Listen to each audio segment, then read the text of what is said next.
แม่โยมพี่โยมน้องทั้งหลายที่ติดตามรับฟังรายการสารธรรมยามเช้าเสียงธรรมแสงอรุณ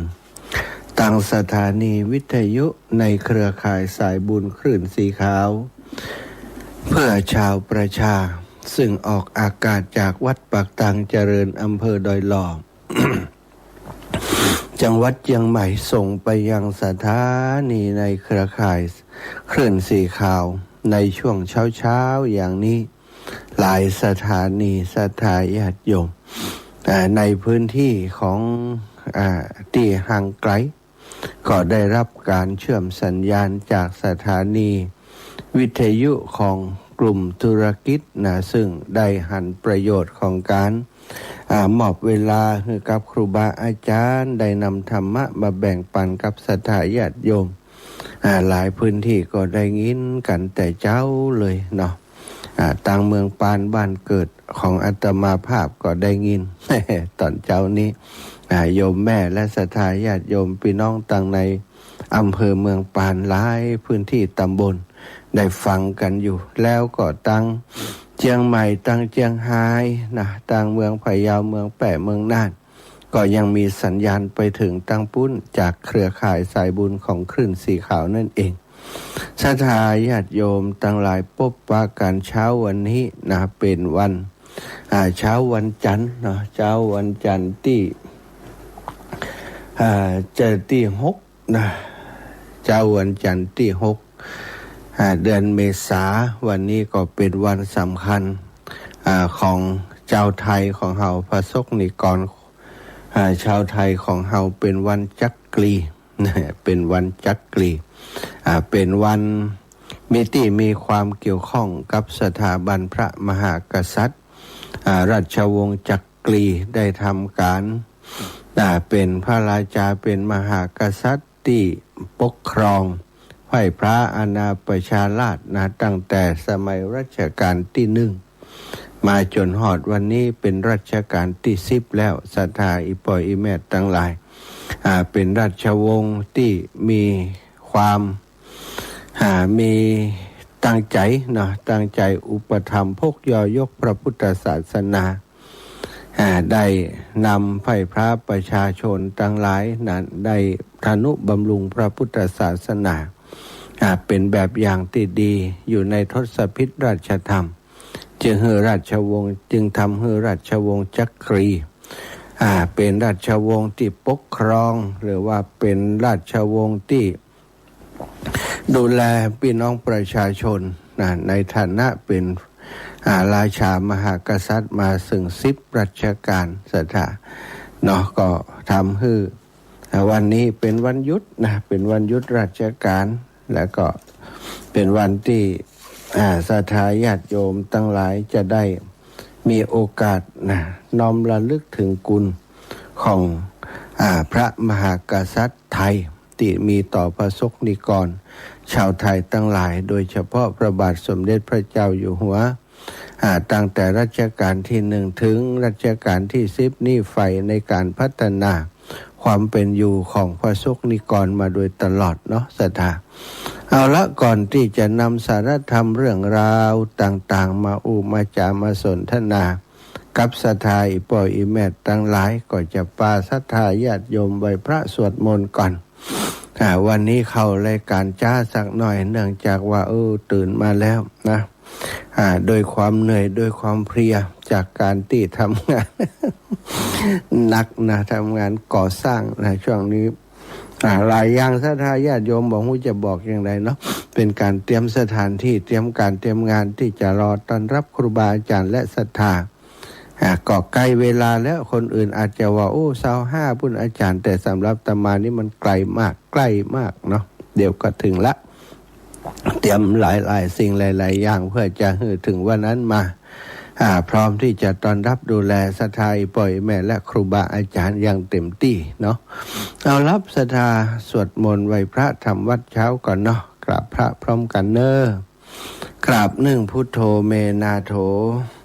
กราบ2ธัมโมเมนาโถกราบ3สังโฆเมนาโถ อิมินาสการเรนะพุทธังอภิปูชยามิอิมินาสการเรนะธัมมังอภิปูชยามิอิมินาสการเรนะสังฆังอภิปูชยามิอะระหังสัมมาสัมพุทโธภะคะวาพุทธังภะคะวันตังอภิวาเทมิกราบสวากขาโตภะคะวะตาธัมโมธัมมังนะมัสสามิกราบสุปฏิปันโนภะคะวะโตสาวกสังโฆสังฆังนะมามิครับนะโมตัสสะภะคะวะโต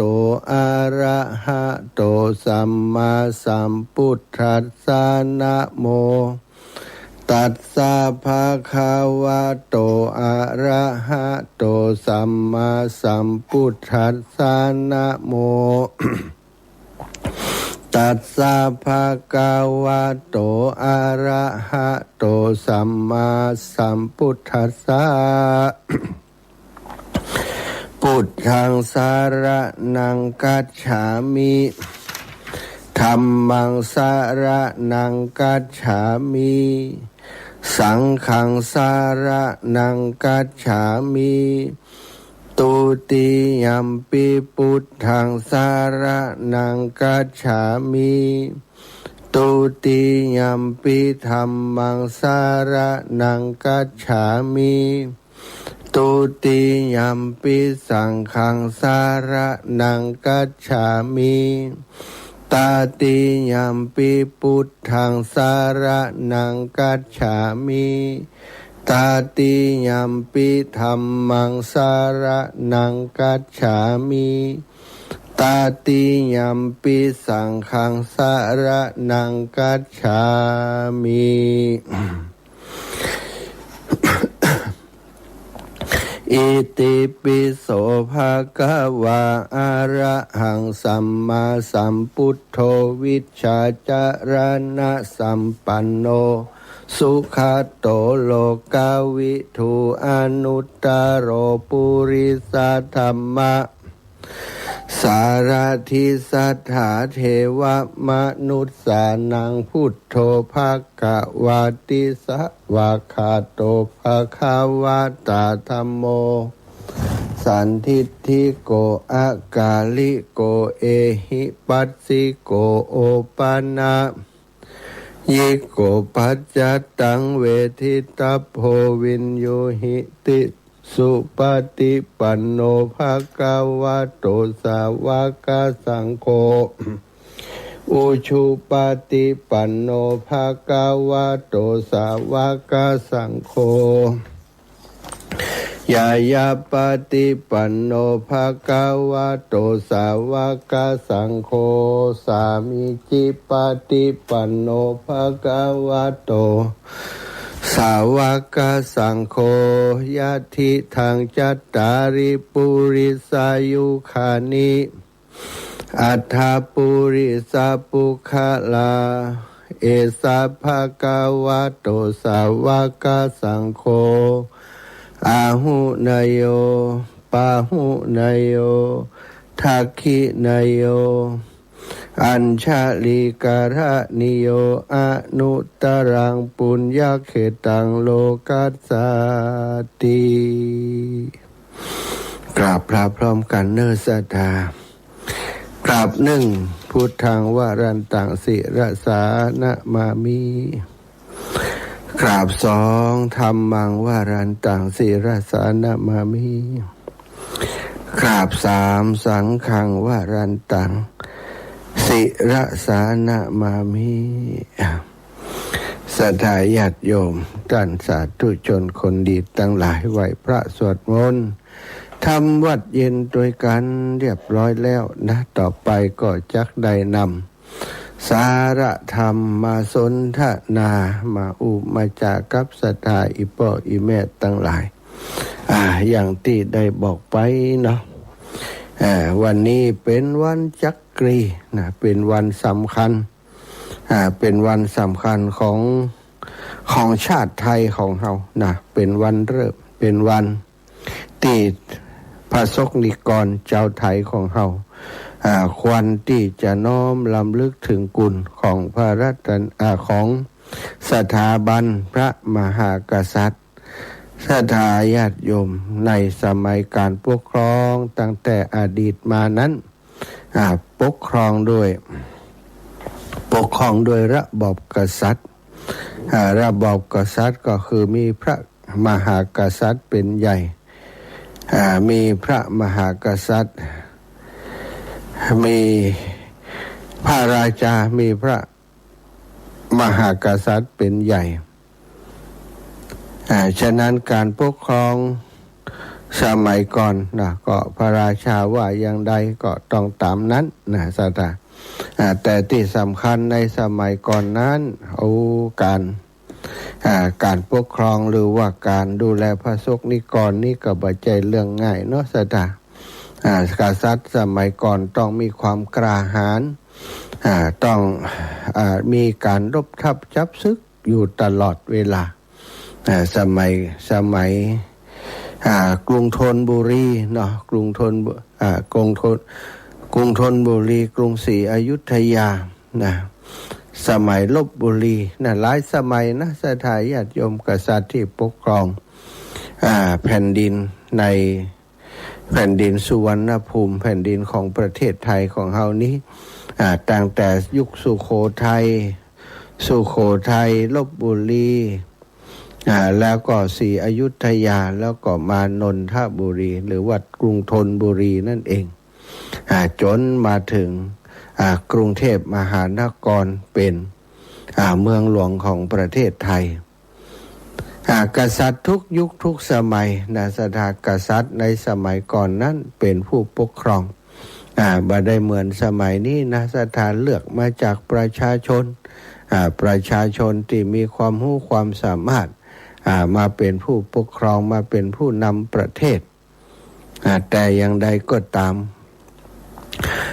ในระบอบกษัตริย์ในสมัยก่อนนั้นก็ปกครองกันยาวมาสถานตั้งแต่สมัยที่ว่ามานั้นมาจนถึงยุคกรุงรัตนโกสินทร์กรุงเทพมหานครที่ปกครองด้วยระบอบกษัตริย์มาจนถึงรัชกาลที่7นะสถานรัชกาลที่7พระองค์ทรงเล็งหันว่ายุคใหม่สมัยใหม่นั้นนานาอารยประเทศก็มีการเปลี่ยนแปลงการปกครองจากระบอบกษัตริย์มาเป็นระบอบประชาธิปไตยพระองค์ก็เลยประทานกฎหมายรัฐธรรมนูญมาให้ประชาชนได้ใช้ในการปกครองประเทศมีการเลือกตั้งนายกรัฐมนตรีมีการแต่งตั้งคณะรัฐบาลทำงานตามพระเนตรพระกันของพระเจ้าอยู่หัวสมัยก่อนนั้นถ้าเป็นระบอบกษัตริย์ก็เชื้อพระวงศ์ต่างๆเป็นเจ้ากระทรวงทบวงกรมต่างๆแต่พอมาเป็นระบอบประชาธิปไตยก็สามารถเลือกเฟ้นเอาประชาชนที่มีความรู้ความสามารถมาเป็นผู้ปกครองมาเป็นผู้นำต่างพระเนตรพระกัน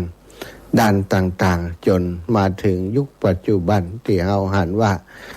พัฒนาการปกครองระบอบประชาธิปไตยก้าวมาถึงปัจจุบันนี้ก็ยังเป็นประชาธิปไตยกึ่งใบอยู่ บัดเต็มใบสักทายากยมกระเดียวก็มีปัญหาโน่นนั่นนี่นะทหารก็เข้ามาดูแลควบคุมนะทหารออกไปนักการเมืองก็มาทำนักการเมืองก็ประชาธิปไตยแบบนายทุนที่เฮาหันทุกวันนี้จำเป็นจะต้องมีสถาบันพระมหากษัตริย์คอย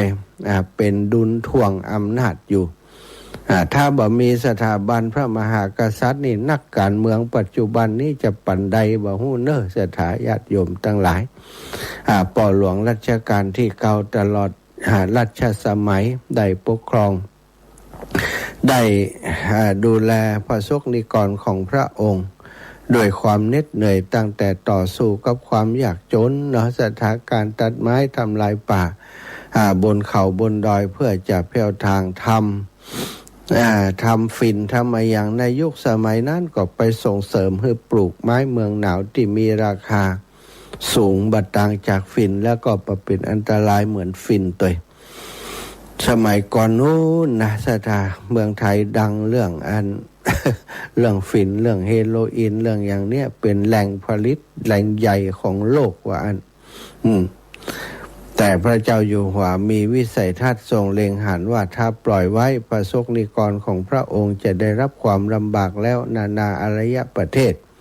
ก็จะแบนประเทศไทยเพราะเป็นแหล่งผลิตสารตั้งต้นของยาเสพติดนั่นเองความจริงดอกฝิ่นก็งามนะสตาแต่ว่าในความงามนั้นมีอันตรายเนาะพระเจ้าอยู่หัวพระราชานั้นของเฮานี่ปกครองระบอบประชาธิปไตยอันมีพระมหากษัตริย์ทรงเป็นพระประมุขนะสตาฉะนั้นก็ต้องมีการปกครองติบเมืองต่างประเทศเปิ้นประชาธิปไตยก็ประธานาธิบดีนายกรัฐมนตรีคณะรัฐบาลมีอำนาจเป็นเด็ดขาดของเฮาก็ยังมีอำนาจของพระมหากษัตริย์คอยถ่วงดุลกับนักการเมืองกับอะไรอย่างต่างๆที่เวลาการเมืองหรือว่าเกิดความบัดสงบสุขขึ้นในบ้านในเมืองที่หาทางออกบ่ได้แก้ไขบ่ได้พระราชาพระมหากษัตริย์หันว่าจะต้องมีการสนทนาอุจาแล้วก็เป็นคนกลางในการสนทนาระหว่างฝักฝ่ายต่างๆพรรคต่างๆฮือร้อมชอมฮือสมัครสมานสามัคคีกันอย่างสมัยยุคหนึ่งเนาะสถาญาติโยมที่มีการปฏิวัติรัฐประหารแล้วก็พรรคฝ่ายประชาชนก็บ่ยอมเขาต่อสู้ห้ำหันอย่างกันสุดท้ายพระเจ้าอยู่หัวป่อหลวงรัชกาลที่9ก็ห้องถึง2ฝ่ายเข้าเฝ้าห้องผู้นำถึง2ฝ่ายเข้ามาเฝ้าประวัติทั้งสองนี้ก็เป็นที่รู้จักกันเป็นอันดีเป็นผู้นำถึง2ฝ่ายตอนนี้เฮามีความหันขัดแย้งกันแล้วก็นำความขัดแย้งนี่ลงไปสู่ถนนลงไปสู่ ให้ประชาชนได้รับความเดือดร้อนตอนนี้เฮาทำการเอาชนะคะคานกันในความคิดเห็นของฝ่ายของมันตอนนี้เกิดความสูญเสียอย่างมากมายในการสู้รบตีได้รบกันตอนนี้ไผรบกับไผเนาะไผรบกับไผหมู่เฮามันเป็นคนอันเดียวกันแล้วก็มาทำลายกันมารบทับจับซื้อกันในบ้านในเมืองตอนนี้บอกว่าไผจะชนะแต่สุดท้าย ก็เป็นความพ่ายแพ้ถึง2ฝ่ายประชาชนพ่ายแพ้บ้านเมืองพ่ายแพ้เกิดความเสียหายขึ้นในบ้านในเมืองศรัทธาญาติโยมในหลวงห้องไปอย่างอีเนาะตัดอย่างนี้ ทำให้ศึกในครั้งนั้นความการทะเลาะกันในครั้งนั้นก็สงบลงศรัทธานี่แสดงให้เห็นถึงบทบาทของพระมหากษัตริย์ในการปกครองแบบประชาธิปไตยอันมีพระมหากษัตริย์ทรงเป็นพระประมุขถ้าบ่มีพระมหากษัตริย์นี่เมืองไทยนี่จะวุ่นวายกว่านี้เยอะเนอะสถานพระมหากษัตริย์นี้ในการปกครองก็ต้องใช้หลักการเป็นพุทธมามกะเหมือนกันเป็นพุทธศาสนิกชนเหมือนกันแต่มีฐานะเป็นกษัตริย์กษัตริย์ก็ต้องมี คุณธรรมมีธรรมะของกษัตริย์ท ทศพิธราชธรรมก็คือธรรมที่พระราชาผู้จะปกครองประเทศชาติบ้านเมืองให้สงบร่มเย็นนั้นจะต้องทรงไว้ซึ่งธรรมถึง10ประการนี้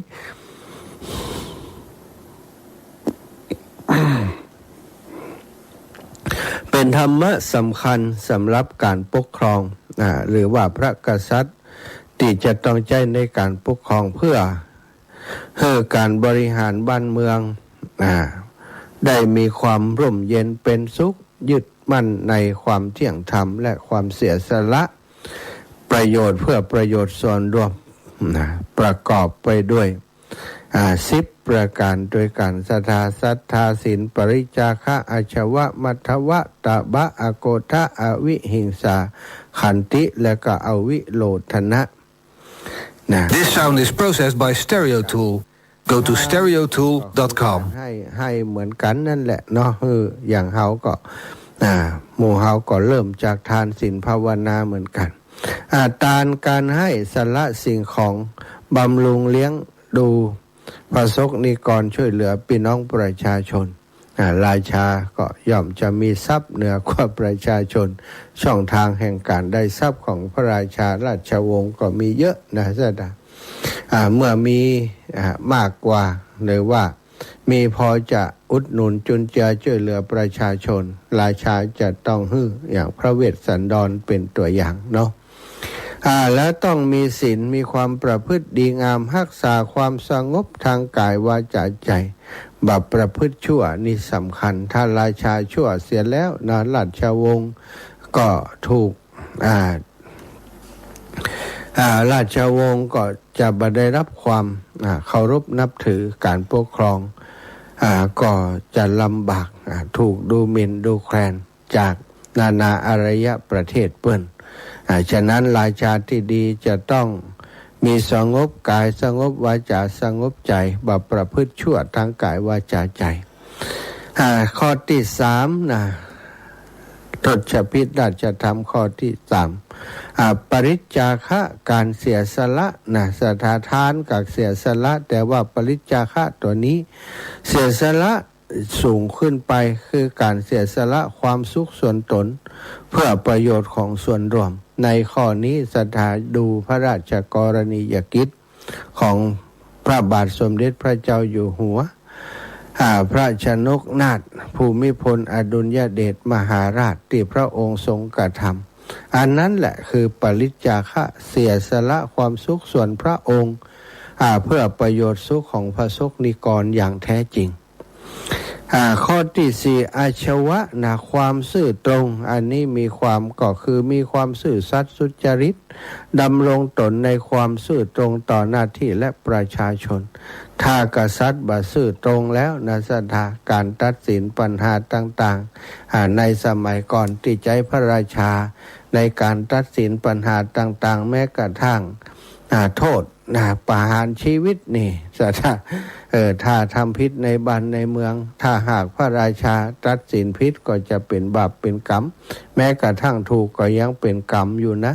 พระโพธิสัตว์เคยเป็นพระราชาบอกบ่ไหวตกนรกย้อนเป็นพระราชามานักแล้วบ่อยากเป็นอย่างเป็นพระเตมีใบเนาะศรัทธากลัวการปกครองสถานีก็สำคัญถ้าบ่มีความซื่อตรงแล้วมีโอกาสจะคดโกงได้สูงกว่าตำแหน่งอื่นเพราะเป็นตำแหน่งที่จะให้ทุนให้โทษต่อผู้อื่นแล้วก็ข้อที่5ทศพิธราชธรรมข้อที่5มัทวะความอ่อนโยนมีอัธยาศัยอ่อนโยนนุ่มนวลสุภาพบ่ถือตัวเฮาจะหันทุกพระองค์เป็นอย่างนั้นศรัทธาข้อที่6ตบะความเพียรข้อที่7อโกทะความบักโกรธข้อที่8อวิหิงสาความบ่เบียดเบียนข้อที่9ขันติความอดทนข้อที่10อวิโลทนะความบ่คลาดจากธรรมยึดมั่นความถูกต้องความเที่ยงธรรมและจารีตประเพณีที่ดีงามเป็นหลักอันนี้คือทศพิธราชธรรมจะมาขยายความในชั่วโมงถัดไปก็แล้วกันศรัทธาว่าเฮาทั้งหลายจะได้ประโยชน์ยังจากธรรมะ ที่เรียกว่าทศพิธราชธรรมนี้ศรัทธาญาติโยมควรจะควรจะมีธรรมอย่างนี้หรือไม่หรือว่าเฉพาะพระราชาเท่านั้นเดี๋ยวมาอูกันเนาะเอาละช่วงนี้จะเปิดสายให้ศรัทธาญาติโยมได้โทรเข้ามาสักเล็กน้อยเพื่อจะทักทายเพื่อจะดูว่าเปิ้นฟังจากที่ไหนตั้งใดมากันพ่องเนาะ0808844173เนอะ0808844173โทรมามาจามาสนทนามาบอกมากล่าวแจ้งผลการรับฟังรายงานผลการรับฟังกันโดยกันตัวเนอะฟังอยู่ที่ไหนมันชัดเจนดีไหมเนี่ยอยากจะสื่อสารบอกกล่าวเรื่องอะไรยังก็จาบอกกล่าวกันได้เนาะศรัทธาพี่น้องต่างเมืองปานตื่นกันและยังทราบว่าเมืองปานก็มีการมีหมอกควันไฟป่า PM 2.5 เยอะเหมือนกันเนาะเมืองปานตอนนี้ติดประกาศเป็นเขตภัยพิบัติเชียงใหม่พะเยาแล้วก็เชียงรายเนาะเสร็จต่างลำปางของเขาก็นักเหมือนกันนะ แต่ก็แปลกใจว่าเปิ้นบ่ได้ประกาศว่าเป็นเขตภัยพิบัติเนาะถ้าเขตประกาศเป็นเขตภัยพิบัติที่จะได้รับการดูแลจากทางภาครัฐนะโดยงบประมาณ เจริญปอนแม่สุแก้วเจ้าไหว้พระสวดมนต์โดยธรรมดาเจ้ามาแล้วเด้อจ้ามันเติมเวลามันตื่นเข้าฟังน้ำฟังรำนะเจ้า ตื่นเวลาก็ตื่นแล้วเนาะเจ้าวันนี้ได้ฟังเพลงปุดโถจนชุดจนนี่เลยอะเจ้าหลายเพลงเนาะเท่าพระอานนท์นะก่อนออกก่อนเพื่อนนะเจ้าเจ้ากลับไหว้สาเด้อขึ้น98.75ว่าโลจ่องศักชัดเจนไปเลยเด้อเจ้าเด้อสาธุเจ้ากลับไหว้สาธุเจ้าแม่คำนวณบ้านดินดำมาแล้วพี่น้องเมืองปานตื่นเจ้าแล้วเปิ้นเจ้ากลับไหว้สาเจ้านึกว่าจะมาไอ้ว่าหิวคนเล่นใจกะ หิวแต่ว่าละครก็แหละเจ้าเจ้าแล้วพักสักเจ้ามาแล้วเนอะเจ้าสาธุแม่เจ้าสันนี้เตรียมงานหลายอย่างต้องเห่งต้องทำเจ้าตาเตียนขนดินใส่ตะวาเจ้าเป็นติฉันของครูบาอาจารย์วันที่25นะเจ้ารออยู่เจ้าสาธุจ้าพี่น้องสันทรายจากเมืองปานไปสันทรายแม่นิเวศยามมาซักเจ้านมัสการเจ้าพระอาจารย์เจ้านี่ควันนักเราบ้านโยมก็นักขนาดขนาดนักนามัวคุ้งตุ้งไปตอนเจ้านี่ไปบิณฑบาตเนี่ยหมอกควันลงเจ้าแสบตื่น10 โมงกับนักขนาดควันนะแสบจมูกเหมือนกันลำปางก็นักแม่เฮ้ย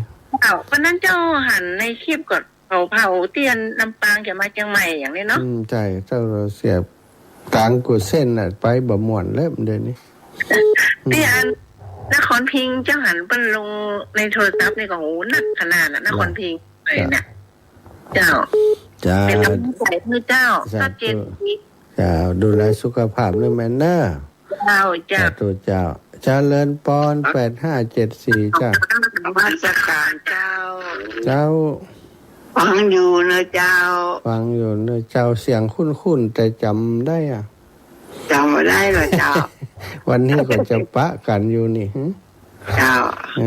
บ้านสาราหลวงเจ้าสาวบ้านสาราหลวง สาวอายุ86แล้วกันฮะ84เจ้า84ก็เกิดไป2 เดือนเนอะเกิดไป2 ปี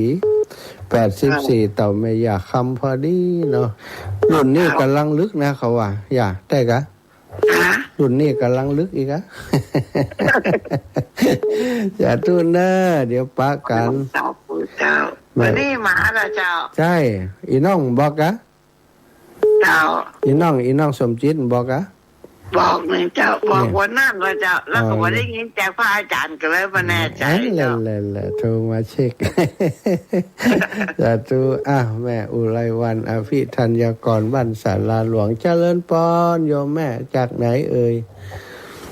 ไอ้บอลเจ้าไอ้สาเจ้า โอ้พี่น้องห้วยบอลนี่เหล็กงามเนอะ6 6 6 8ปุ่นนี่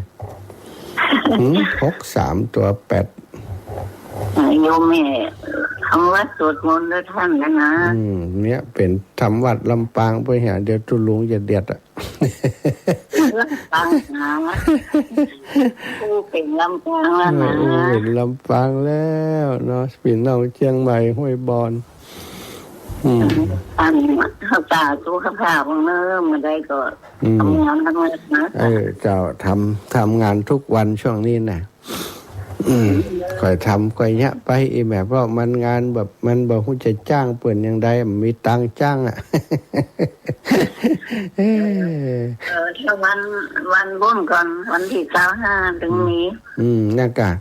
ถ้าทุลุงแดงอยู่ใกล้นี่มนพอทุกตัวแดงทุลุงแดงอยู่ไกลกันอ่ะเนาะถ้าทุลุงแดงอยู่ไกลพวกคนช่วยคำเดียวนะ เพิ่นก็จะไปหาอยู่ เจ้าอีแม่ พระครูก็ได้ไปอยู่พระครูที่อ่ะ อ๋อไปกะทำมาก็น้อยใจอ่ะ จะฝากพระครูช่วยไปทำบุญท่านอยู่ จะมาด้วยเปิ่นกะไปฝากกันแล้ว ไปได้ยังท่านเรือไปวัดไปได้ยังแม่ไปแม่จะไปโจกเอาวิทยุทุกอย่างวิทยุแม่ก็ไป เจ้าสาธุเจ้าแม่บุญรักษา เจ้าสาธุ สาวน้อยอีก1 คนแม่ศรีพันธ์รัตนพรหม เจ้าไว้แต่เจ้าโอ้ตื่นแม่ตีสามเลยหน่อยฟังเพลง รู้ต่างฟังเพลงวันนี้คือฟังจุใจเนี่ยเกิงชั่วโมง เจ้า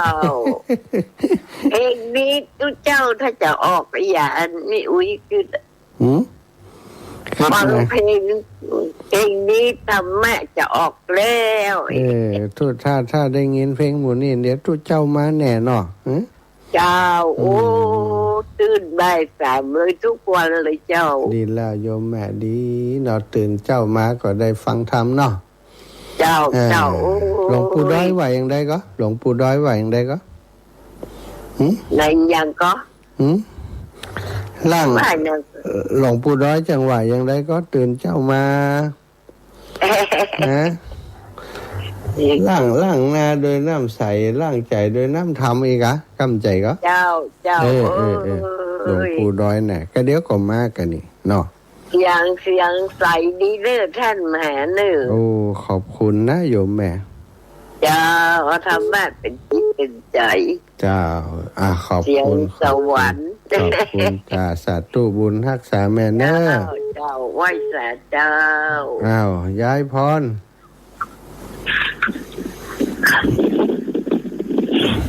เปิดพัดลมโซอยู่รู้นี่ยายพรเนี่ยห่อนเด้อมันห่อนไงเปิดลมขึ้นหงวันขับขึ้นหงวันขับเนาะอิดกันนะเปิดพัดลมนี่พัดลมอิดมันหมุนไปหมุนมาไม่ดังเอาเขินเลขสองเลขหนึ่งเนี่ยเลขหนึ่งครับเจ้าบุญรักษายายพรช่วงนี้หมดเวลาก่อนเด้อพักก่อนเนาะพบปะกันในชั่วโมงถัดไปแม่นิตยามาอย่างเจริญปอนได้ยินเสียงแล้วอันนี้วันนี้มันได้ไปแต่วันนี้จะไปปุ้นเนอบ้านฝ่อนบ้านน้ำโจบ้านฝ่อนบ้านศาลาหลวงบ้านปงแสนทองเราจะมาวันใดนะวันใดบ่ฮู้เนี่ยวันผูกเงินผูกได้มาเนาะเจ้าจะได้ญาติโยมเวลาหมดก่อนเด้อพักช่วงนี้กำตั้งเป็นชื่อตั้งไปเลย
ละตู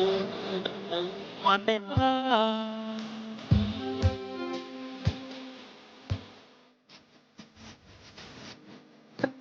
เสียง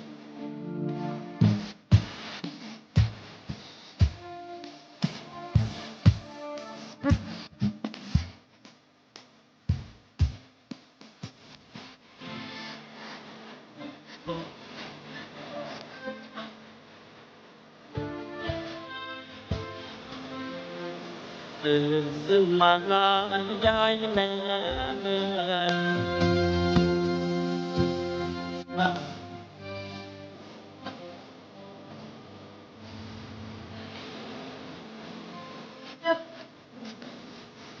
เสียงจับ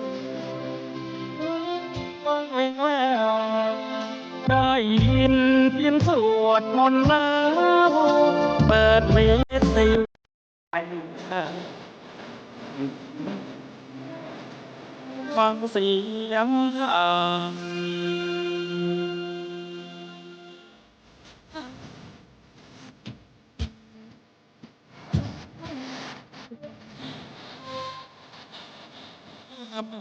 จากหา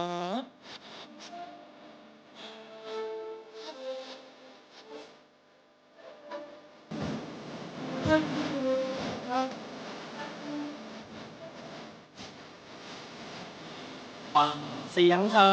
น้อมนำจาก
เสียงกังวานหวา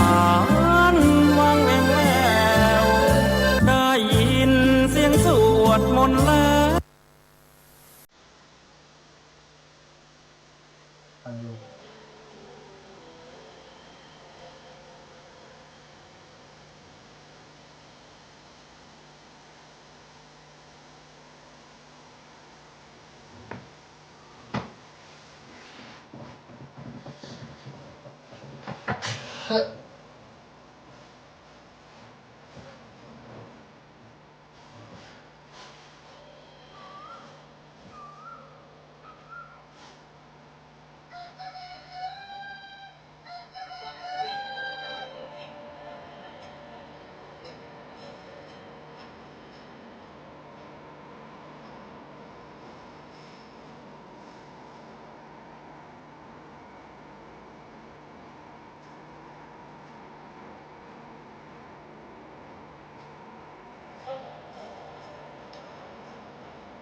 ได้พักผ่อนให้ศรัทธาญาติโยมที่ผมฟังเพลงได้ฟังเพลงแหมซ้องเพลงอย่างใดเนี่ยกำลังจะอูเนอร์ที่แม่เมียฮะดับไปกะโอ้นั่นหลายลุกแล้วเจ้าเดี๋ยวคนเด้อจ้ะเป็นอย่างใดวิทยุ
ขอบคุณโยมแม่นิตยาแจ้งมาว่าสถานีวิทยุดับไปเป็น5 นาทีแล้ว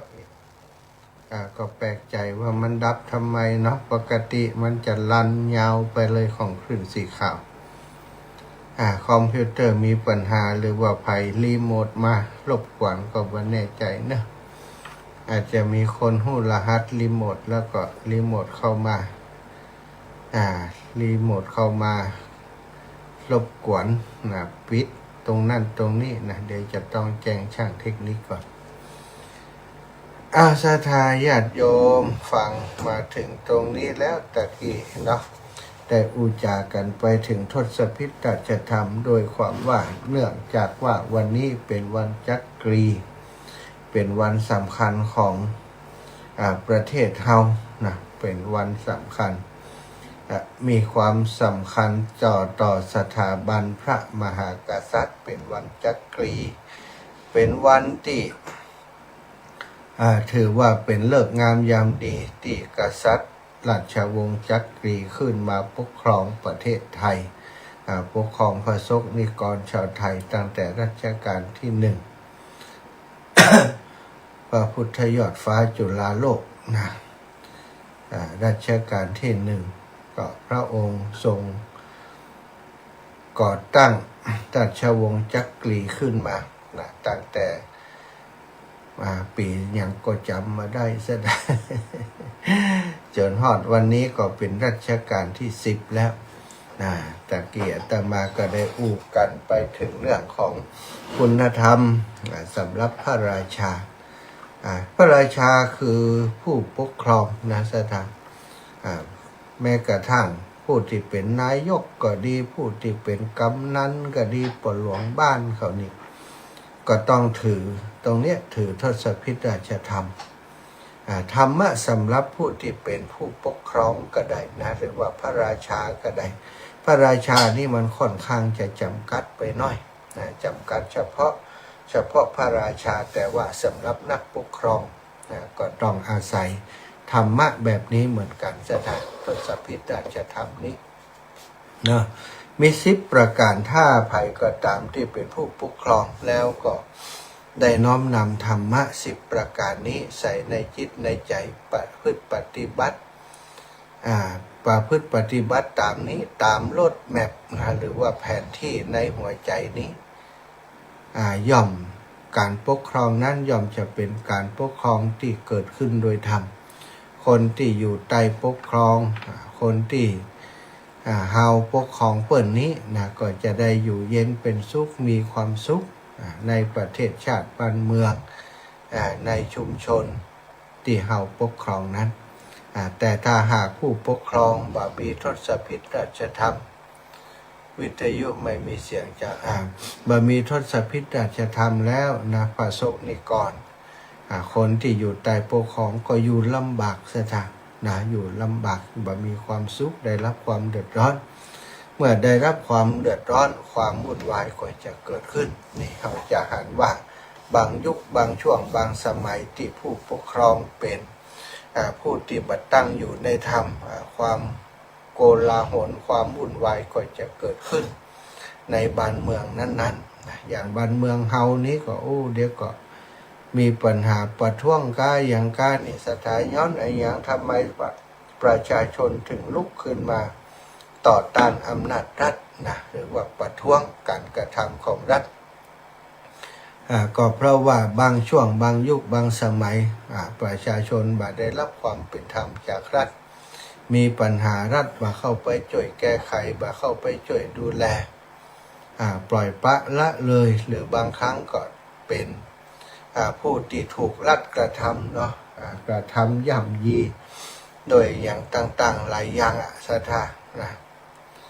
หน่วยงานองค์กรของรัฐก็มีเยอะนะข้าราชการที่ถือว่าเป็นไม้เป็นมือคือพระราชาคือรัฐนั้นก็แต่ละคนก็อย่างที่ว่านั้นนะสถาบางคนก็เป็นคนดีบางคนก็ข้าราชการบดีก็มีดีๆก็มีปะปนเปกันไปคนบ่ดีแม้จะมีน้อยแต่ก็สร้างความเสียหายให้คนเป็นอันมากได้คนที่ดีแม้จะมีน้อยแต่ก็สร้างประโยชน์ให้คนเป็นจำนวนมากได้แต่ทางนั้นทางนี้นะผู้ปกครองสำคัญผู้ปกครองต้องรู้จักปกครองถึงคนดีและคนบ่ดีเนี่ยอย่างใดจะให้คนดีได้เป็นได้รับการสนับสนุนในการทำความดี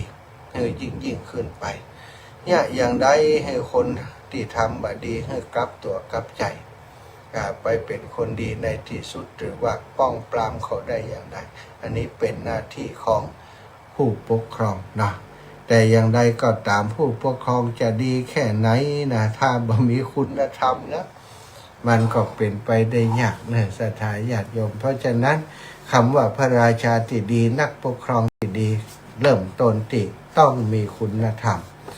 ประจำจิตประจำใจดังที่ได้กล่าวมาคือ10ประการนี้ตั้งแต่ทศพิธราชธรรม10ประการก็มีทานศีลปริจาคะอาชวะมัทวะตบะอโกทะอวิหิงสาขันติและก็อวิโลทะสถาเริ่มต้นจากทานอย่างที่อู้ไปในช่วงชั่วโมงที่ผ่านมาทานนี้เป็นสิ่งที่สำคัญเท้าจะหันว่าในราชาสมัยก่อนนี้ผูกจิตผูกใจพี่น้องประชาชนด้วยการฮื้อทานก่อนนะสถาน คนเฮานี้ถ้าเป็นผู้ที่ฮื้อย่อมจะเป็นที่ฮักของคนที่ผู้รับผู้ฮื้อย่อมเป็นที่รักของผู้รับนะพระราชาถ้าเกิดว่าได้แบ่งทรัพย์สินหรือว่าได้ทำโรงทานให้กับประชาชนก็เหมือนกับเป็นการประกาศให้ประชาชนได้รู้ว่าทุกข์ยากลำบากก็มาหาเน้อ สมัยก่อนนี้เพิ่นจะเป็นโรงทานอย่างสมัยยุคราชาสมัยก่อนในพระราชมณฑลเขตพระราชฐานนี่จะมีโรงทานอยู่4มุมเมืองเพราะใจกลางเมืองแห่งเนี่ย4มุมเมืองก็คือทุกมุมของกำแพงนั้นนะสถานที่เป็นที่ไปประชุมของคนทั้งหลายที่เพิ่นเดินผ่านไปผ่านมาก็จะมีโรงทานตั้งอยู่อย่างในเรื่องของพระเวสสันดรของพระเวสสันดรจัดสุดท้ายของพระสัมมาสัมพุทธ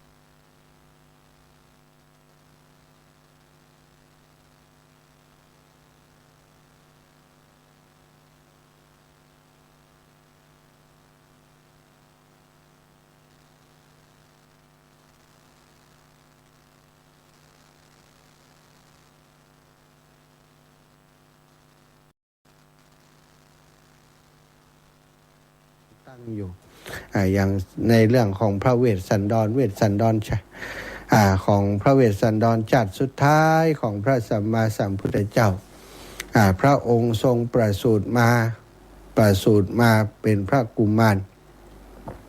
ก็ได้เริ่มฮือตานจังตั้งแต่นั้นมาศรัทธาญาติโยมพระบิดาได้ตั้งโรงทานไว้4มุมเมืองและใจกลางเมือง หน้าพระราชทานหน้าปราสาทราชวังที่พระองค์ประทับได้ทรงฮื้อตานมาโดยตลอดเนี่ยถ้าพูดถึงเรื่องการฮื้อตานนี้ยุคนั้นสมัยนั้นก็ถือว่าเป็นแบบอย่างของการฮื้อทานแล้วเป็นพระชาติสุดท้ายของพระพุทธเจ้าที่เป็นพระโพธิสัตว์ได้มาปั่มเปงบุญญาบารมีฮื้อตานข้าวน้ำโภชนาอาหารเสื้อผ้าอาภรณ์ต่างๆทรัพย์สินเงินคำตลอดถึงแม้กระทั่ง บุตรภรรยาสถาทรัพย์สินภายนอกบ่ต้องอูถึงสิ่งที่ฮื้อยากที่สุดบุตรภรรยาภรรยาก็เหมือนกับบุตรลูกเต้าเหมือนกับแก้วตาดวงใจภรรยานี้ก็ถือว่าเป็นสิ่งที่คนเฮาจะบริจาคให้คนอื่นนี่เป็นการยากเนาะศรัทธาญาติโยมเป็นของฮักของหวงแต่พระเวสสันดรเนี่ยก็สามารถบริจาคพระนางมัตสีให้กับพระอินทร์ได้ตอนนั้นท่านแรงตัวไปเป็นพราหมณ์ศรัทธาแต่พระอินทร์เมื่อได้รับพระนางมัตสีแล้วก็ถวายคืนบอกว่าอันนี้ของข้าพเจ้าแล้ว ถวายคืนตั้งนี้ไปห้ามมอบให้ไผเด็ดขาดนะเนี่ยมีมเหสีงามอย่างไปมอบให้คนอื่นเขาก็เอาไปกินเสียจ้อยแหละดีว่ามอบให้พระอินทร์มีนางสนมเยอะกว่า เนาะก็พระเวสสันดรนี้เป็นตัวอย่างของราชาที่มีแต่ให้นะสละทรัพย์สินสิ่งของต่างๆบำรุงช่วยเหลือพระสงฆ์นิกรประชาชนของพระองค์เป็นแบบอย่างของพระราชามาทุกยุคทุกสมัยก็ถือว่าพระเวสสันดรนี้เป็นตัวอย่างเป็นต้นแบบของพระราชาที่ฮือตานได้ยิ่งใหญ่ที่สุดศรัทธาต่อมาก็อย่างศีลนี่ศีลในความประพฤติดีงามรักษาความสงบกายวาจาใจบ่ประพฤติชั่วนี้เป็นการห้ามทางไปปิดทางอบายก็เหมือนกับศรัทธาญาติโยมหมู่เฮาทั้งหลายรักษาศีลตัวเดียวกันศีลของพระราชากับศีลของประชาชนก็ศีลตัวเดียวกันนั่นแหละศีลตัวเดียวกันศีลตัวนี้ก็ปิดความ เป็นสิ่งที่มาควบคุมความประพฤติของคนเฮาประพฤติตั้งกายวาจาใจเพื่อจะให้เฮาประพฤติในทางที่ดีบ่ประพฤติในทางที่ชั่วศีลนี้เป็นข้อห้ามศรัทธาญาติโยม ศีลนี้ศีลของพระราชานี่ก็เหมือนกับศีลเฮานั่นแหละเนาะศีล5นี่ครอบคลุมหมดบาฆ่าสัตว์บาลักทรัพย์บาประพฤติผิดในกามบาโกหกมดเท็จบาพูดคำหยาบบาพูดเพ้อเจ้อนี่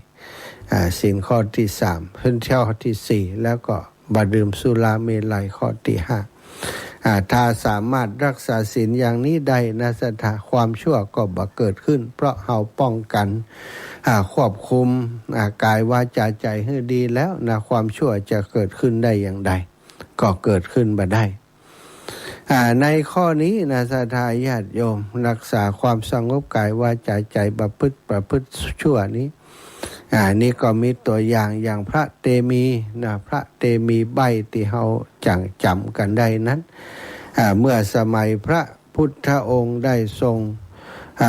รงเป็นพระโพธิสัตว์นะ10 จาตุสุดท้ายนี่จาตุที่เป็นพระเตมีนี่ก็ปำเพ็งอย่างเรื่องของศีลนะศีลพระองค์กว่าศีลจะดังพร้อยศรัทธาก็เลยทำตัว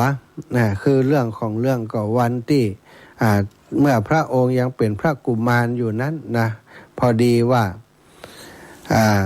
พระมารดาได้พาเข้าไปหาพระราชบิดาขณะที่พระราชบิดายังกำลังประชุมเสนาอามาตย์อยู่ธรรมสภาอยู่ที่ประชุมของพระราชาประชุมหารือเสนาอามาตย์ก็พอดีว่ามีทหารนำนักโทษที่ป่นชิงพี่น้องชาวบ้านสร้างความเดือดร้อนความวุ่นวายเกิดขึ้นในเมืองนั้นในเมืองนั้น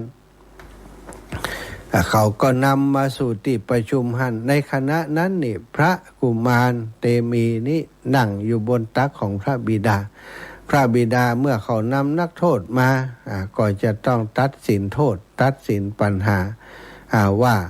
คนนี้เป็นอย่างใดไปมานะทำความผิดอะไรยังมีโทษขนาดไหนนะซึ่งขณะนั้นพระเตมีที่อยู่บนตักนี่ก็ระลึกชาติใดว่าชาติก่อนมานั้นเฮาก็เคยเป็นทำหน้าที่อย่างนี้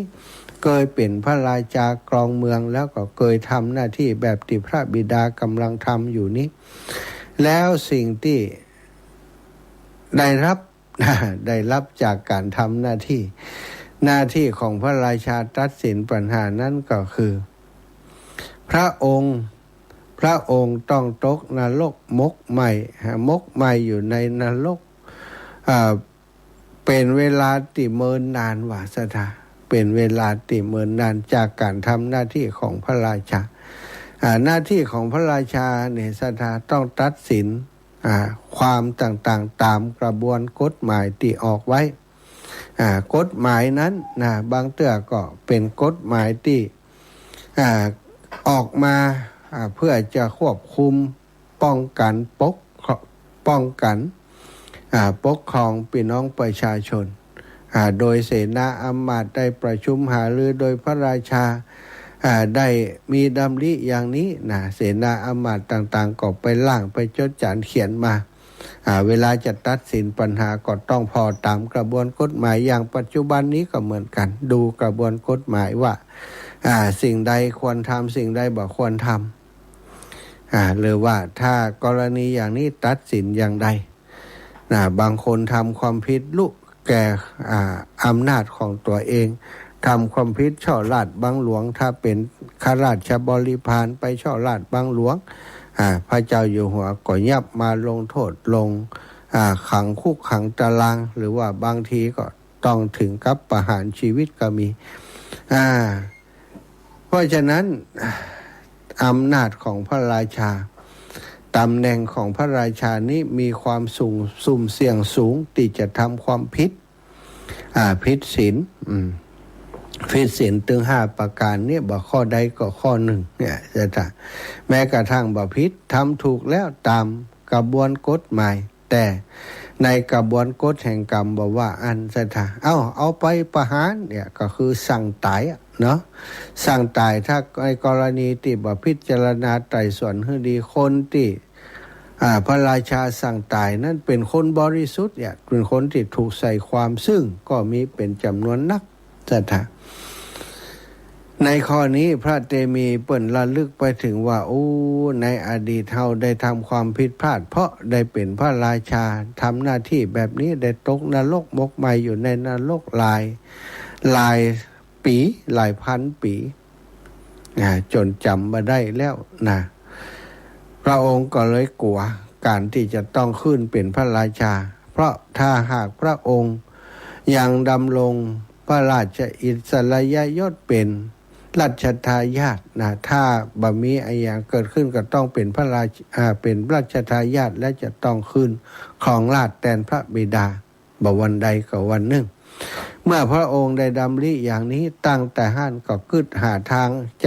างออกว่าจะแยะอย่างใดดีเพื่อจะให้บัดต้องขึ้นมาเป็นพระราชาแทนพระบิดาในเรื่องบอกว่าเทวดามาดลจิตดลใจมาบอกพระองค์ก็ทำอย่างอีกอะพระองค์แซงเป็นคนง่อยเปียเสียขาบ่บาจ๋าเนี่ยอย่างบ่ได้นอนติดเตียงไปกะนะบ่ปากบ่จ๋าแม่มืนตาปิ๊บปิ๊บปิ๊บปิ๊บก็เพาะนะบ่ต้องห่วงบ่ได้เป็นราชทายาทเดี๋ยวเพิ่นจะเอาไปทิ้งไปขว้างเอาไปฝังเห็นแล้วว่า พระเตมีก็ทำตามศรัทธาญาติโยมจนในที่สุดก็อย่างที่ว่าเนาะพระราชาเพิ่นก็สั่งเสนาอำมาตย์เอาไปขว้างไปผังไปเผาไปเอาไปจากบ้านจากเมืองนะพอเพิ่นจะเอาไปฝังจริงๆพระเตมีก็แสดงตัวนะเป็นคนที่มีกำลังวังชาขึ้นมายกล้อขึ้นมาได้นะแล้วก็อู้จาด้วยสำเนียงติไพเราะฮู้จาฮู้ความมดนะอำมาตย์หรือว่าคนขับรถที่จะเอาพระองค์ไปฝังนั้นพอหันอย่างอันก็ดีใจดีว่าบัดต้องทำลายล้างพระกุมารซึ่งเสนาอำมาตย์นั้นก็ฮักอยู่เหมือนกันแต่โดยคำสั่งของพระราชาสุดท้ายในพระชาตินั้นพระองค์ก็จะได้รักษาศีลโดยการที่บัดต้องผิดศีลโดยการที่บัดต้องเป็นพระราชากว่าเสี่ยงต่อการผิดศีลศรัทธานี่ก็ข้อที่สองนี้ก็ตัวอย่างเนาะตัวอย่างก็คือพระเตมีข้อที่สามปริจาคะการเสียสละความสุขส่วนตนเพื่อประโยชน์ของส่วนรวมอันนี้ก็พระราชาทุกพระองค์ถ้าบ่มีอย่างนี้นะศรัทธาเปิ่นเดือดร้อนวุ่นวายกันถ้าพระราชาเอาแต่ความสุขในพระราชทรัพย์นะในพระราชอำนาจอยู่แต่ในห้วนในวังบ่ออกไปช่วยเหลือพี่น้องประชาชนเลย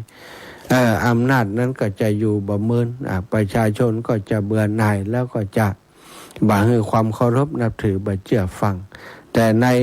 ราชวงศ์จักรีเกือบทุกยุคทุกสมัยสถาพระราชามหากษัตริย์เคียงข้างประชาชนรัชกาลที่5เนาะอย่างที่ได้ยินเสด็จประพาสต้นสถาออกไปแอวตามหมู่บ้านตามชุมชนต่างๆสมัยนั้นมันมีไผฮู้จักสถาญาติโยมบ่มีภาพบ่มีปฏิทินบ่มีภาพช่องทางที่ให้ฮู้ว่าคนนี้เป็นพระราชามหากษัตริย์หน้าตาเป็นอย่างนี้เนี่ยมีปฏิทินอย่างยุคสมัยนี้บ่มีสิ่งพิมพ์บ่มีสื่อสารมวลชนที่เจริญอย่างสมัยนี้หน่อยยากที่จะฮู้จักพระราชานะพระองค์เสด็จประพาสไปที่ไหนนี่บ่มีไผฮู้จักนะ ทำตัวเหมือนพ่อค้าเสื้อกล่อมใส่นะศรัทธาสูบบุหรี่เนาะไปแอวตามหั่นตามนี่มีคนฮู้จักนะบางบ้านบางที่บางแห่งอย่างที่เปิ้นเล่าว่าอย่างก็ไปกินปลาทูกะซื้อปลาทูมาจากอันจะมากินจะมาสู่ลูกสู่เต้ากินปรากฏว่าพระรัชกาลที่5เสด็จประพาสไปที่บ้านนั้นเอาแม่ไม้เนาะแม่ไม้ลูกติดก็ได้เอากับข้าวกับปลามาเลี้ยงดูมาสู่ผู้ที่เป็นแขกก็มีอาหารอย่างดีมีอาหารแต่ปลาทูน่ะตัวเดียวนั่นน่ะ เอามาสู่เปิ้นนะลูกก็พออันเปิ้นกินงั้นปลาทูนะอันพอไปเนาะเปิ้นกินข้างหนึ่งมดกำนี้เปิ้นปีนอีแม่เปิ้นปีนเห็นแล้ว เปิ้นปีนเห็นแล้วเฮาไม่ได้กินนะเนาะเปิ้นปีนเห็นแล้วน่าศรัทธานี่ก็เสด็จประพาสไปนี่ไปดูความทุกข์สุขของประชาชนบัดต้องรอฟังจากคนนั้นคนนี้อาจจะไม่ได้รับความจริงก็ได้เนี่ยพระราชาต้องเสียสละความสุขส่วนตนผู้ปกครองทุกคนถ้าหันแก่ตัวเท่าทางงานของพี่น้องเจ้าบ้านงานของผู้ใต้บังคับบัญชาแบบใส่ใจแบบไปดูแลกันแล้วนี่ก็อยากที่จะผูกจิตผูกใจผู้อยู่ใต้การปกครองข้อที่ 4อาชวะความซื่อตรงนี้เป็นคุณธรรมที่สำคัญซื่อตรงหมายถึงสู้สัตย์สุจริตดำรงตนซื่อตรงต่อหน้าที่ต่อประชาชนฝ่ายปกครองผู้ปกครองทุกตำแหน่งศรัทธาญาติโยมถ้าบ่มีความซื่อตรงอยู่แล้วจบข่าวเลยไผจะไปเจือนับหน้าถือตาเปิ้นนับถือกันตึงบ้านตึงเมืองแต่ว่าเป็นคนบ่ซื่อตรงเป็นคนบ่ซื่อสัตย์สุจริตก็ลำบากที่คนจะนับถือเคารพนับถือฉะนั้นความซื่อตรงจึงเป็นสิ่งที่สำคัญที่สุดของคุณธรรมของพระราชาของคนที่จะปกครองนะเจ้าหน้าที่หน่วยงานต่างๆที่เป็นหัวหน้างานนี่สำคัญนะผู้ใหญ่บ้านกำนันนี่จะต้องมีแล้วข้อที่ 5มัทวะนะมัทวะนี้ความอ่อนโยนอัธยาศัยที่อ่อนโยนนุ่มนวลบ่ถือตัวอันนี้เป็นสิ่งที่สำคัญอีกข้อหนึ่งเหมือนกันพระราชาโดยพระราชอำนาจก็ถือว่ามีอำนาจสูงสุดคือคุณคือโทษแก่คนทั้งหลายได้ถ้าบ่มีปกติประชาชนก็กลัวอยู่แล้วกลัวพระราชากลัวตำรวจกลัวทหารอยู่แล้วถ้ายิ่งตำรวจทหารพระราชาบ่มีความอ่อนโยนก็ยิ่งจะกลัวเข้าไปอีกยิ่งจะบ่อยากจะอยู่ใกล้บ่อยากจะเข้าไปหาแต่หากเปิ้นมีความอ่อนโยนมีความอ่อนโยนมีอัธยาศัยที่นุ่มนวลสุภาพบ่ถือตัวเนี่ยใครก็อยากจะเข้าไปหาเนาะศรัทธาเราจะได้ยินว่าผู้ว่าราชการบางคนในอำเภอบางคนเข้าไปแอวหาประชาชนบ่ถือเนื้อถือตัวมีคนอ่อนน้อมถ่อมตัวเป็นคนที่อ่อนโยนก็เป็นที่ฮักของประชาชนพระราชาก็เช่นเดียวกันนี่เท่าตัวอย่างนี้ดูได้บ่ยากดูได้ง่ายๆก็ไปดูพระราชกรณียกิจของพระเจ้าอยู่หัวรัชกาลที่9ซะนะพระพันปีหลวงรัชกาลที่9นะพระบรมราชินีนาถพระพันปีหลวงอ่อนโยนเวลาเสด็จไปเสด็จไปพบพระสงฆ์นิกรที่ไหนเนาะก็จะมีอัธยาศัยที่ดีอ่อนโยนนุ่มนวลอุจาขากับประชาชนบ่ได้แบบนักเลงอย่างซักอย่างเนาะอันนี้ก็จะเป็นที่ฮักของประชาชนข้อที่ 6นี่ตบะหรือว่าความเพียรความมุ่งมั่นความตั้งใจจริงสำคัญสำหรับตำแหน่งที่เป็นนักปกครองต้องมีความอดทนเป็นเลิศต้องมีความเพียรเป็นเลิศต้องทำงานให้ประสบความสำเร็จต้องมีความตั้งใจจริงตั้งใจเพื่อจะบำเพ็ญประโยชน์เพื่อผู้อื่นเพื่อผู้ใต้บังคับบัญชาให้อยู่ดีมีสุขต้องอาศัยความเพียรเป็นอย่างสูงอันนี้ส่วนของสิ่งที่จะต้องทำข้อที่ 6ข้อที่ 7นี่คือความไม่โกรธเรียกว่าอโกฏะไม่มักโกรธมีเมตตามีจิตใจสงบระงับอันนี้ก็สำคัญเหมือนกันศรัทธาญาติโยมเท่าทาพระราชาผู้ปกครองขี้โกรธนี่ก็ลำบากภัยบ่อยากอยู่ใกล้ละ พอใจอย่างมาน้อยเอาไปประหารนี่ก็ยุ่งเนาะ นักปกครองทั้งหลายนะนักการเมืองนักปกครองทั้งหลายต้องเป็นคนว่าขี้โกรธต้องเป็นคนบรรลุแก่อำนาจของความโกรธนะไม่ใช่ว่าประชาชนเดือดร้อนน้อยเปิ่นถามน้อยใส่เปิ่นงนนะคุณ ผมทำงานเพื่อประชาชนพวกคุณเนี่ยทำอย่างการพ่องได้แก้ปัญหาอย่างพ่อง ก็ตัวเป็นรัฐมนตรีอ่ะเนาะทำผิดทำอย่างทำบัดถูกใจประชาชนก็มีสิทธิ์จะทักท้วงเวลาเปิดทักท้วงไปคุณทำอย่างพ่องเขา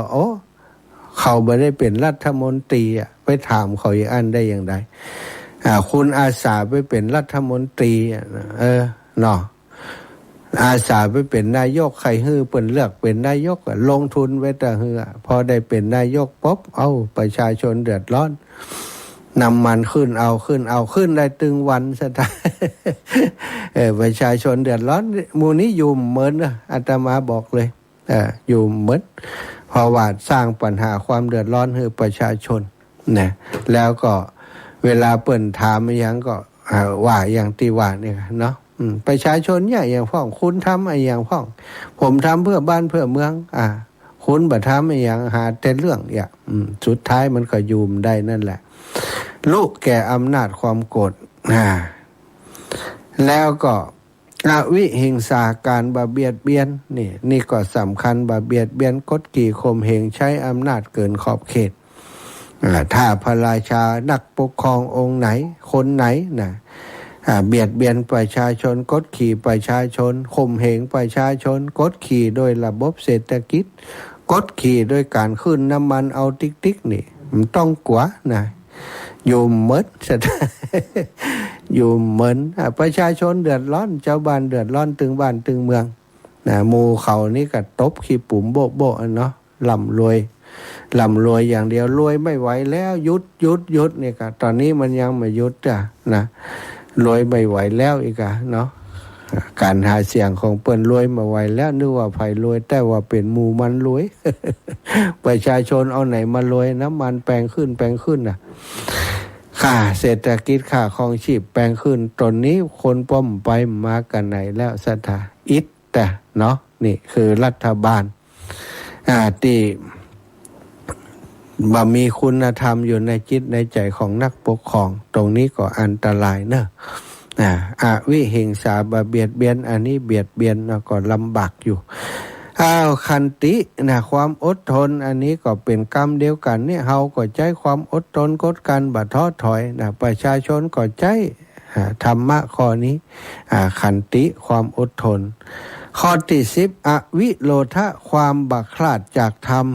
ยึดมั่นความถูกต้องความเที่ยงธรรมเป็นหลักนี่คือสิ่งที่สำคัญสำหรับนักปกครองต่างหลายถ้าบ่มีความเที่ยงธรรมแล้วก็เป็นนักปกครองเป็นราชาที่ดีบ่ได้10ประการนี้คือความเรียกว่าทศพิธราชธรรมราชาที่ดีนักปกครองที่ดีต้องมีคุณธรรม10ประการนี้ในตัวศรัทธาทุกคนก็ต้องมีคุณธรรมนี้อยู่ในจิตในใจในฐานะบางครั้งบางทีเป็นพ่อเป็นแม่เป็นผู้นำของลูกของเต้าหรือว่าจะเป็นผู้นำ หมู่บ้านชุมชนตำบลอำเภอจังหวัดอย่างก็แล้วแต่ก็ต้องอาศัยคุณธรรมนี้ทั้งนั้นเนาะศรัทธาญาติโยมได้ได้จากคุณธรรมทัศพิธราชธรรมในวันจักรีนี้ก็ระลึกถึงคุณงามความดีของสถาบันพระมหากษัตริย์เนาะระลึกถึงคุณงามความดีของสถาบันพระมหากษัตริย์เปิ้นถ้าบ่มีสถาบันนี้ประเทศเฮาก็คงจะมีปัญหาวุ่นวายนักกว่านี้สถาบันเดี๋ยวนี้ก็วุ่นวายแต่ที่ผ่านมาก็วุ่นวายแต่ก็ยังอยู่ในสถานการณ์ที่ควบคุมได้บางประเทศที่บ่มีสถาบันมหากษัตริย์แล้วนี่ก็ลำบากนะหลายๆประเทศที่เฮาหันอยู่ได้เวลาบอกกล่าวข่าวสารงานบุญวันที่25ที่จะถึงเมษายนนี้แล้วแห่งบักกี่วันแหม20วันสถาญาติโยมเร็วขนาด อย่างเตรียมการเตรียมงานเป้าบัดตันสถาหลายอย่างล้ำไปเนาะแล้วก็คนบ่เยอะตึงอาคารสถานที่ที่จะต้องดูแลตลอดถึง เรื่องราวที่จะต้องเตรียมปัจจัยเตรียมอะไรอย่างต่างๆถวายครูบาอาจารย์เปิ้นตวยแต่ว่าก็มีศรัทธาญาติโยมได้เป็นเจ้าภาพเจ้าสำรับพร้อมมากันเยอะแล้วสำรับผู้จะเป็นเจ้าภาพสั่งเนอะศรัทธาญาติโยมก็สั่งละ 1,500 บาทตอนนี้มีซาวก็สั่งละแต่มี50สั่งนะที่เปิ้นด้านครูบาอาจารย์ที่นิมนต์ไว้ที่จะมา50สั่งสั่งก็ใครจะเป็นเจ้าภาพเพิ่มเติมครูบาอาจารย์เนาะทุกที่ทุกแห่งศรัทธาหู้จักที่ไหนก็ฝากที่ห้านก็ได้หรือว่าถึงจะไปอยู่แล้วท่านอาจารย์ก็ใส่ซองไว้คนเดียวแจ้งมาก่อนก็ได้เพื่อจะได้ประกาศประชาสัมพันธ์ตอนนี้ก็มีหลายท่านที่หอมสั่งมาเนาะสั่งที่จะถวายในวันที่25นะศรัทธาญาติโยมมีไผ่พ่องได้จดไว้ตะวานี้เขียนใหม่ละสั่งมีอยู่ตอนนี้ได้กี่ชุดนี่ได้2ชุดละลูกเนาะตั้งแต่แม่จันเลื่อนสายแม่อำลาวงแหวนแม่เดินเพนทิมวัง1สั่งแม่สวัสดิ์การวงกันทะแม่1สั่งแม่บุญเย็นจันทบพร้อมกับคน1สั่งสมจิตอินทรวิจิตพร้อมกับแฟนครับญาติโยมตึงวังเป้าตึงบันฝ่อนบันตาบันสารลานหลวงรวมกันเพิ่นจะได้2สั่งสมควรใจน้อยสมควรใจน้อยนี่ก็พร้อมครอบครัว1สังแม่ย่าเล็กปวลี1สังแม่อุไรวันอภิธัญญากร1สังยมน้องสมพรรัตนาง1สังแม่ศรีนวลวงชุมพูห้องกอก1สังแม่อำพรบุญหมื่น1สังแม่สุขคำปะแล้ว1สังแม่แก้วทุนาบุตร1สังป่อเจริญพรแสนไหมหนองลม1สังแม่นางคำอ้าย1สังป้านายแม่ครูเกษณีชัยเทพ1สังป่อซักแม่เกียงคำสายของป้านาย1สังป่อศรีโลดแม่ประพินนอแก้ว1สังแม่คำป่อวงสุภา1สังสถาบ้านห้วยฮีสีดอนใจ1สังป่อนานแก้วมูลแม่เพชรวงเจริญศรีสุข1สังแม่หลานวิไลวันวงวงวิชัย1สังแม่ญาติตุมมาแสนอินคำพร้อมกับญาติธรรมของเปิ้นแหม1สังนะก็นี่เป็นชื่อของศรัทธาญาติโยมที่เปิ้นหอมสั่งมาเนอะเจ้าภาพลงทานโต๊ะจีนเนาะโต๊ะจีนนี้สาวโต๊ะศรัทธาญาติโยมตอนนี้ก็มีคนให้หอมมาประมาณ10กว่าโต๊ะแล้วก็บางคนบางท่านก็ร่วมบุญเป็นของชำร่วยคือศรัทธาญาติโยมที่มาร่วมงานได้ของชำร่วยเป็นวิทยุกับบ้านกับจองไปนั้นมีหลายท่านด้วยกันที่สาขาใหญ่ๆหลวงพ่อพระครูสุจิตานุรักษ์5เครื่องหลวงปู่ดอย5เครื่องพระครูดมศิริทัศน์5เครื่องอาตมา5เครื่อง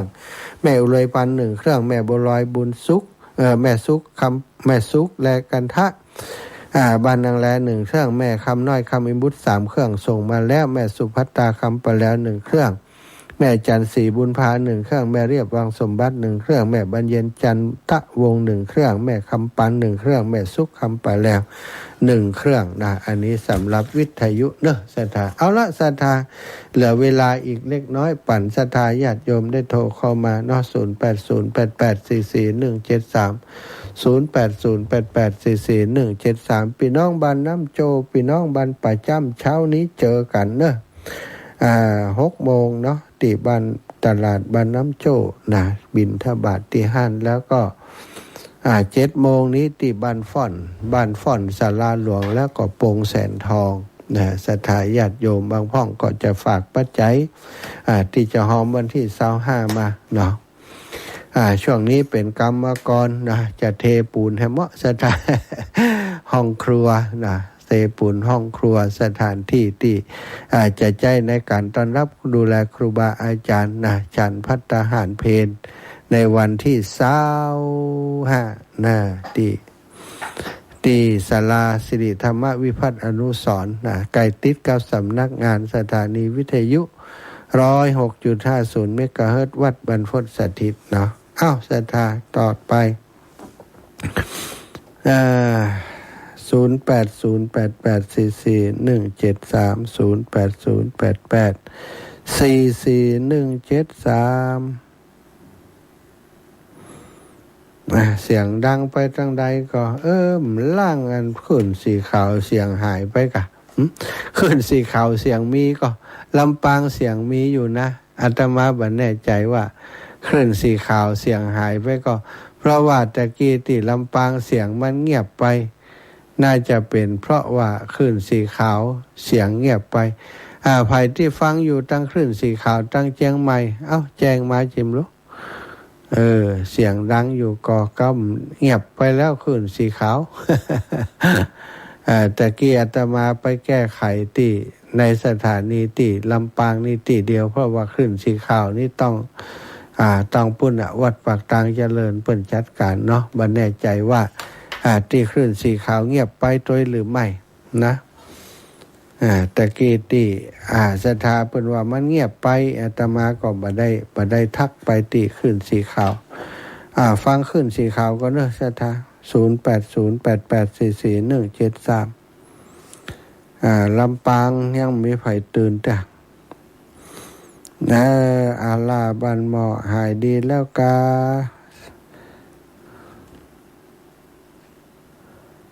สถาญาติโยม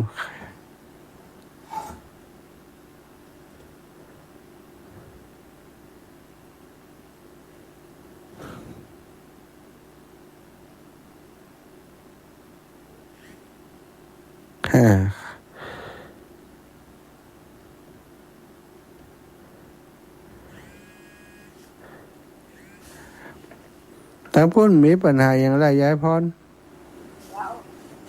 ฝ่ายเห็นนี่มีปัญหาแต่ว่าของฝ่ายเห็นนี่ครับตรงบันแน่ใจขึ้นสีขาวมีก็จ้าสัตว์ตัวเน้อยายพรเน้อจ้ามีงานที่อันวันที่10วันนี้วันที่6แล้วเนาะ7 8 9 10นะที่วัดห้วยงูในโสภณารามนะสถาญาติโยมจะมีการบรรจุพระบรมสารีริกธาตุหัวใจพระธาตุเนาะที่ห้วยงูในก็จะเดินทางไปร่วมกิจกรรมเปิ้นโดยเจริญพรแม่นิเวศเจ้าบ่เงียบเจ้าฟังอยู่เจ้าตั้งฝ่ายเห็นนี่จะโอเคอยู่แต่ว่าที่อื่นไม่แน่ใจเพราะว่าขอเจ้ากับสาธุค่ะเจริญพรแม่ย่าเล็กเจ้าลำปางเขาก็ชัดแจ๋วเจ้าลำปางนี่มีปัญหาเพราะไปแก้ตะกี้ตอนนี้อยากจะฟังจากห้วยต่องซักขอว่ามีก็จะเจริญพรแม่เจ้าตังห้วยต่องซักแม่สุกแก้วสอนศรีนุพรศิลพรศรีเตี้ยเป็นได้พ่องเนาะก็ฟังก่อน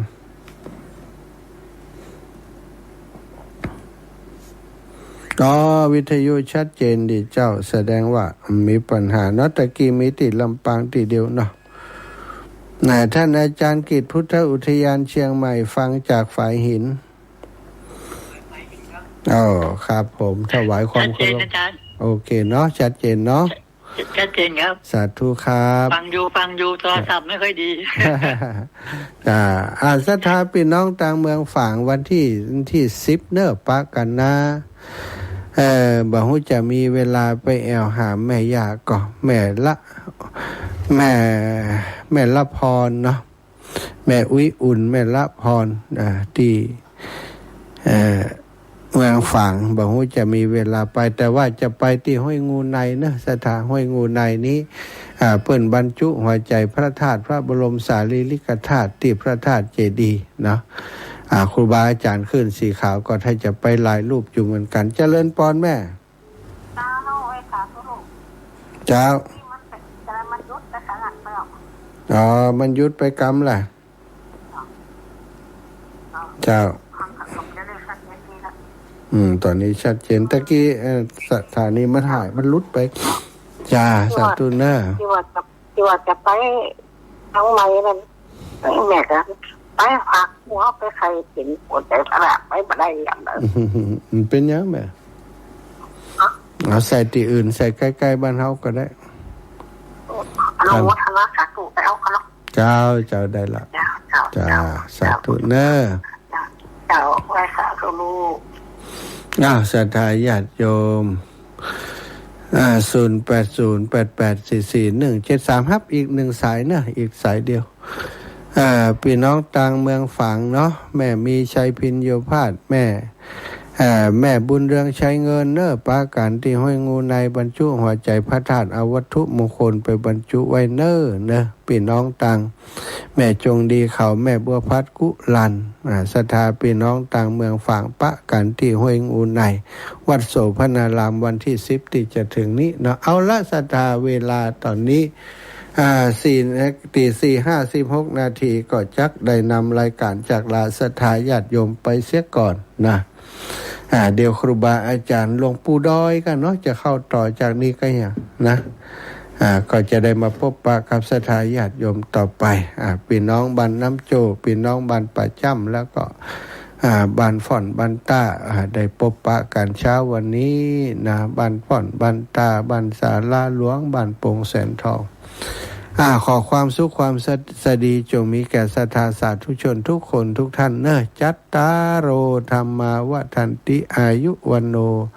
สุขังภะลา